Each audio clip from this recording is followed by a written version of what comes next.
আমার ডিম দেওয়া লাভবার্ড পাখিগুলোর জন্য যেই খাবারগুলো লাভবার্ড পাখিরা পছন্দ করে, যেমন এই যে বরবটি বা লুইবা যেটাই বলেন না কেন, এই বরবটিটা দিব এবং ভালো করে ক্লিন করে দিব, অনেকক্ষণ পানিতে ভিজিয়ে রাখবো। লাভবার্ডকে দিব এবং বাজিগরকেও দিব।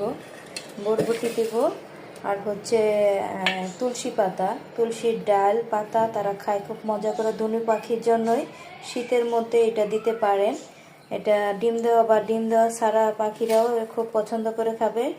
শীতের সময় তুলসী পাতাটা একদিন 2 দিন পরে পরে দেওয়ার চেষ্টা করবেন, এতে পাখির ঠান্ডা লাগার ভয় কম থাকবে, পেটে অসুখ হবে না। অনেক মানুষ যেমন খাইলে অ্যালার্জি ঠান্ডার উপকার হয়, এরকম পাখিদেরও।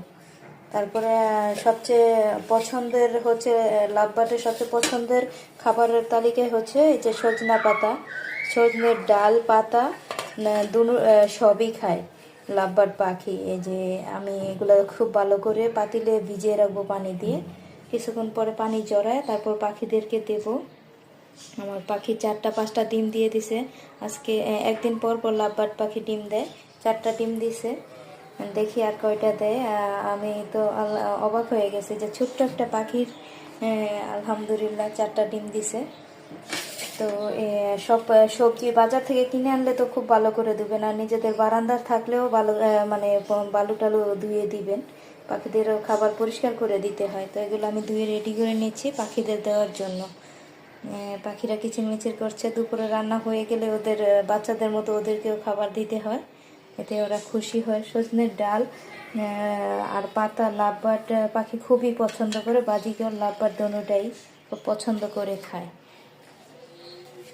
পানি দিয়ে আমি ভালো করে কিছুক্ষণ ভিজিয়ে রেখে 2-3টা ফলানি দিয়ে পরে পাখিকে খাবারগুলো শাকসবজি ফল সবই এরকম করে পরিষ্কার করে দিই। আপনারাও চেষ্টা করবেন পাখিদের খাবার দেওয়ার আগে খাবারগুলো শাকসবজি যে ধরনের খাবারই দেন না কেন আর কি, ভেজিটেবল আইটেম ফ্রুট সব কিছু একটু ক্লিন করে দিবেন। আমরা যেমন ধুয়ে সুন্দর করে রান্না করি বা ফলগুলো ভালো করে ধুয়ে কাইটে খাই, এরকম পাখিদেরও যাদের পোষা পাখি আর কি, বাহিরের পাখিদের কথা বললাম না, লাভবার্ড পাখিদের একটু এক্সট্রা কেয়ারই করতে হয়।